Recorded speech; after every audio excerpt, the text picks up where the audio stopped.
अस्सलामुअलैकुम students. Financial accounting के अंदर आज हम देखेंगे कि अनप्रेजेंटेड चेक्स और अनकलेक्टेड चेक्स क्या होते हैं।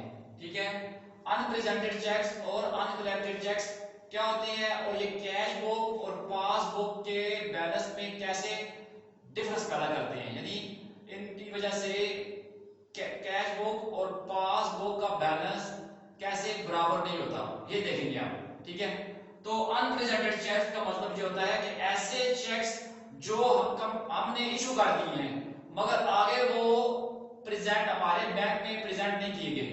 मिसाल के तौर पे हम अपने क्रेडिटर को या जिस बंदे से हमने कुछ चीजें खरीदी उसको चेक लेकर दिया और उसने आगे चेक बैंक में पेश नहीं किया।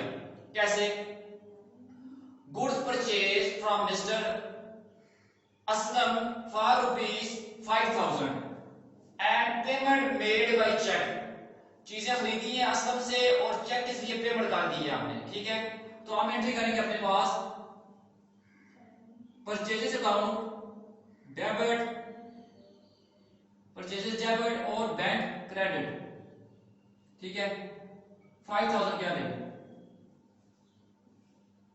कि गुड्स हमने परचेज की है असलम से 5,000 की और उसको उसी वक्त हमने पेमेंट कर दी है, चेक लेके दिया है, जाओ जाके हमारे बैंक से पैसे ले लो। अब क्या होगा कि हमने अपने पास एंट्री कर दी। अब हम 3 कॉलम कैश बुक पे आ रहे हैं तो कैश बुक के बैंक कॉलम में फिर समझिए कि कैश बुक है हमारे पास, कैश बुक है, उसकी राइट साइड पे हमने ये लिख दी है। ठीक है, कैश बुक का बैंक कॉलम ये लेफ्ट वाला और ये राइट वाला कॉलम। तो यहां पे बैंक कॉलम में हमने लिख दी है 5,000। इसका क्या मतलब हुआ कि परचेजेस के साथ हमने लिख दिया 5,000 रुपया हमारी कैश बुक बता रही है कि हमारे बैंक में से चले गए, जबकि बैंक हमारे अकाउंट को उस वक्त डेबिट करेगा जब एक्चुअली असलम हमारे वाला चेक लेकर बैंक के पास जाएगा और वहां से पैसे निकलवाएगा। ठीक है, तो ये है अनप्रेजेंटेड चेक्स, यानी हमने चेक दिया, अपने पास एंट्री कर दी, अपने पास कैश बुक के अंदर लिख लिया। अब बैंक तो हमें एकदम से डेबिट नहीं कर सकता, यानी बैंक के अंदर हमारा फर्ज करते हैं हम डिपॉजिटर हैं, तो डिपॉजिटर का अकाउंट है उसका बैंक के पास, डिपॉजिटर अकाउंट। तो बैंक हमें 5,000 के लिए डेबिट फर्ज करते हैं, ये वाली ट्रांजैक्शन फर्जी बात करते हैं कि ये 1 जनवरी को हुई है। ठीक है, 1 जनवरी को हुई है, ये लेंगे जनवरी 1। अब बैंक जनवरी 1 को हमें डेबिट उसी सूरत में कर सकता है कि जब जिस बंदे को यानी असलम को हमने चेक दिया है, असलम उसी दिन जनवरी 1 को जाकर बैंक से पैसे निकलवा ले, तो फिर तो बैंक हमें डेबिट कर देगा। फर्ज करते हैं असलम क्या हुआ कि असलम जनवरी को गया ही नहीं। ठीक है, असलम 10 जनवरी को गया है, 10 जनवरी को तो बैंक के पास गया है, बैंक ने उसे हमारे अकाउंट में से 10,000 रुपया दे दिया है। तो यहां पे जनवरी 10 है, कितना आएगा ये जी। तो जनवरी ने हमारे अकाउंट को डेबिट किया है, कब किया है? 10 जनवरी को, जबकि हमने बैंक को क्रेडिट कर दिया था 1 जनवरी को। तो बीच में 1 जनवरी से लेकर 10 जनवरी तक 9 दिन जो बनते हैं, उसमें क्या हुआ कि हमारा बैलेंस कैश बुक का और पासबुक का बैलेंस जो होगा वो डिफरेंट होगा 5,000 के साथ। वहां पे क्रेडिट बैलेंस ज्यादा होगा, ठीक है, यहां पे हमारे पास हमारा जो डेबिट बैलेंस है वो कम होगा। इसका मतलब ये हुआ कि जब तक चेक बैंक में प्रेजेंट नहीं होते तब तक हमारी कैश बुक कम बैलेंस बताएगी, पासबुक ज्यादा बैलेंस बताएगी। ठीक है, तो अनप्रेजेंटेड चेक हमने इशू कर दिए मगर आगे जाकर बंदे ने बैंक में प्रेजेंट नहीं किए, वहां पे पेश नहीं किए, पैसे नहीं लिए, तब तक हमारा कैश बुक का बैलेंस कम होगा जबकि पासबुक का बैलेंस बैंक के पास ज्यादा होगा, क्योंकि बैंक के पास से पैसे निकले ही नहीं है। एक बात तो ये होगी। दूसरा है अनकलेक्टेड चेक्स, ऐसे चेक्स जो हमें किसी ने दिए। ठीक है, हमारा डेटर था, उसने हमें चेक दिए, चेक दी, यानी हमारे डेटर ने हमें चेक दिया, हमने जाकर अपने बैंक में जमा करवा दिया।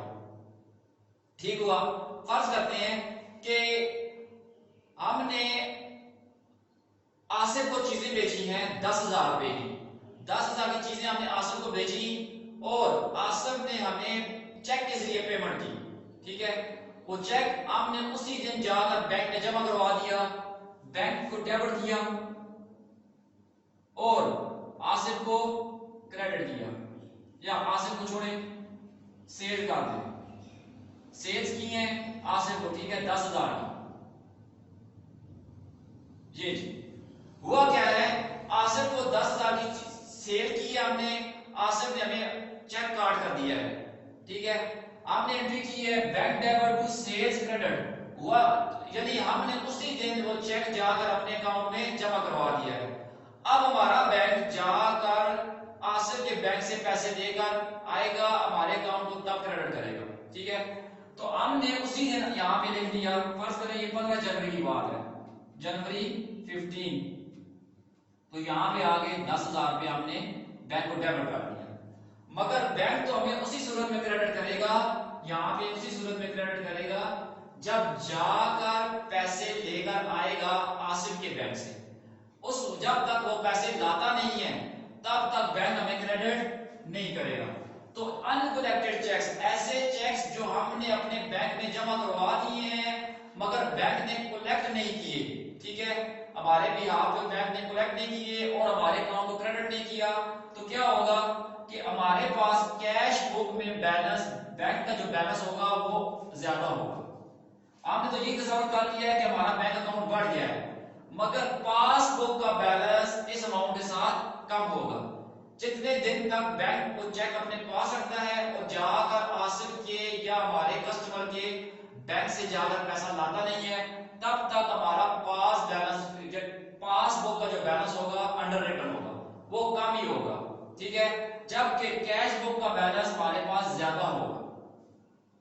तो इस तरह से भी एक डिस्क्रिपेंसी आती है कैश बुक के बैलेंस के और पासबुक के बैलेंस के दरमियान कि अनकलेक्टेड चेक्स, आपने अपने अकाउंट में चेक्स जमा करवा दिए, जाकर हमारे बैंक ने वो चेक्स हमारे कस्टमर के बैंक से वसूल किए ही नहीं, वो पैसा वसूल किया ही नहीं, तो हमने अपने बैंक को डेबिट किया हुआ है, बैंक ने क्रेडिट किया ही नहीं। तो एक इख्तलाफ ये भी कैश बुक और पासबुक के दरमियान में एक इख्तलाफ ये भी आता है। और एक ये है अनप्रेजेंटेड चेक, आपने इशू कर दिए, अपना बैंक अकाउंट कम कर दिया, जिस बंदे को इशू किए उसने जाकर बैंक से पैसा निकलवाया नहीं, तो बैंक ने हमें डेबिट किया ही नहीं, तो बैंक का बैलेंस हमारा पासबुक पे ज्यादा होता है ऊपर वाले केस में, और कैश बुक में कम होता है। नीचे वाले केस में अनक्रेडिटेड चेक्स में कैश बुक का बैलेंस ज्यादा होता है और पासबुक का बैलेंस क्या होता है हमारे पास के कम होता है। ठीक है, क्योंकि बैंक ने हमें इस केस में बैंक ने हमें क्रेडिट नहीं किया होता, तो पासबुक का बैलेंस हमारा कम होता है। तो उम्मीद है कि आपको अनप्रेजेंटेड चेक्स, ऐसे चेक्स जो पेश ही नहीं किए गए, ठीक है, या इनको हम आउटस्टैंडिंग चेक्स भी कहते हैं, आउटस्टैंडिंग चेक्स, ठीक है, ऐसे चेक्स जो अभी बाजू दाग हैं, बैंक ने अभी देने हैं, बैंक ने अभी अदायगी करनी है, हमारे अकाउंट से अभी पैसा निकलना है। और अनकलेक्टेड चेक्स ऐसे चेक्स कि जो बैंक ने अभी हमारे बिहाफ पे कलेक्ट करके हमारे अकाउंट में वो पैसा ऐड करना है, जमा करना है। ठीक है, तो उम्मीद है कि आप ये दोनों, इनके दरमियान ये दोनों हैं क्या और इनके में फर्क क्या है वो पता चल गया होगा। और कैश बुक के ऊपर और पासबुक के ऊपर ये किस तरह से असरअंदाज होते हैं जो भी आपको पता चल गया होगा। थैंक यू जी, शुक्रिया।